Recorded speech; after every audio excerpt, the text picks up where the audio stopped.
So thank you very much for coming along this journey with me, understanding Bhagavad Gita.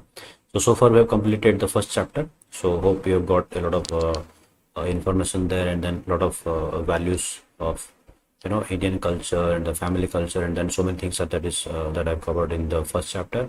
So now we are beginning the second chapter. So second chapter, verse number 1. So it starts like Sanjay Uvacha tam tatha kripaya vishnum ashrupurne kulekshanam visidantam idam vakyam uvacha madhusudanam. So here, so the last verse of the first chapter was also Sanjay speaking, and then as Arjuna put down his weapons, he cast down his Gandiva bow, and then he sat on the chariot, kind of crying, and he was confused totally what should be done and what I should not be done. So in this particular sloka, it is mentioned that Arjuna is in a state of full of compassion. Now he is expressing his compassion towards all his relatives out there, and that compassion is considered here in a different way by Krishna.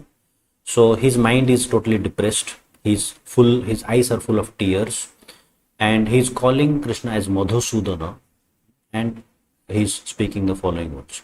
So we'll come to the second verse, but before that, Arjuna's compassion is considered to be a materialistic compassion, and his tears of the eyes is a sign of ignorance. So most of the time that we kind of get into a situation like that, so it is because of the ignorant of the particular condition or the bigger picture per se. So compassion for the soul is called real compassion, or is called real self-realization. And the word Madhusudan here is referred to as Krishna. So he is addressing Krishna to be Madhusudan because Krishna killed the demon Madhu.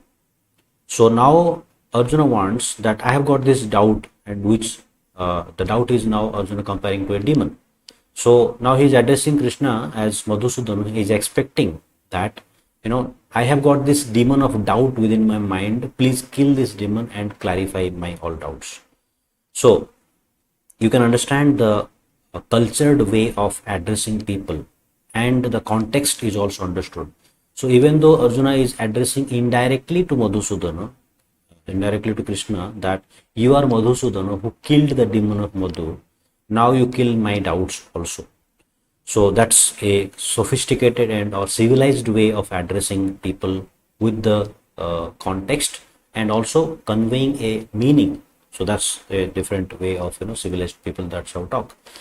So now this misunderstanding that had overtaken Arjuna, now he's actually appealing to Krishna that he should kill that.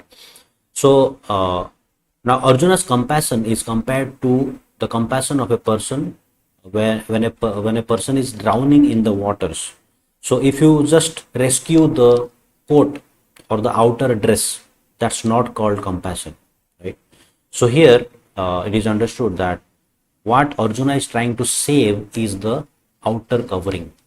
So Arjuna is thinking that if I don't fight, then I will save the outer covering, which is not the fact. So basically Krishna is going to explain in the future in this chapter itself. It's a very big elaborate chapter, and this chapter is entitled as Contents of Gita Summarized. So if Arjuna did not get a doubt at the end of the second chapter, the Gita would have been concluded with the second chapter itself. But because Arjuna started having to get more clarification on certain aspects that we'll see through, so that's how the Gita continues, and then goes up till 18th chapter. So so the person who is lamenting for the outward dress, the loss of outward dress, is compared to a unintelligent person, right? And one who is having compassion, a lot of compassion on the outer dress, is also understood to be in the state of ignorance. But that does not mean that we go and keep killing people unnecessarily. That unnecessary violence is also not allowed, right? So in this chapter, Krishna is going to instruct varieties of ways.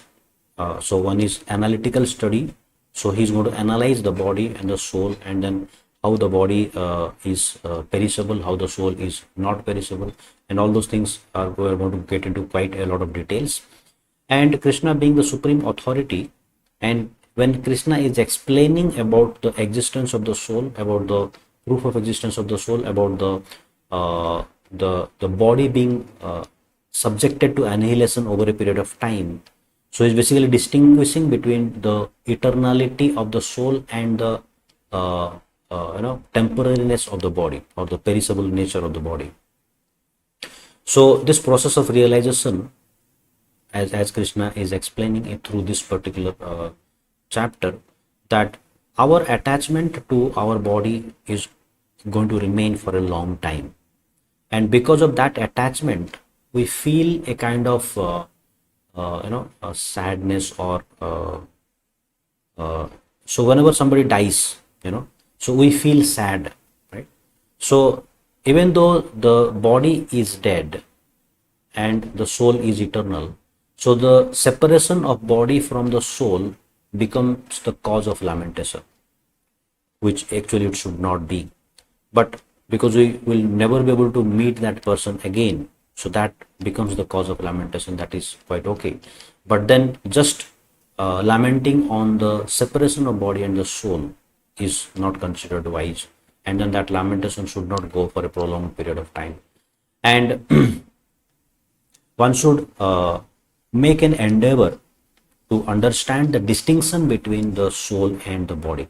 So that's the prime content of this particular chapter. So let's see through the next one.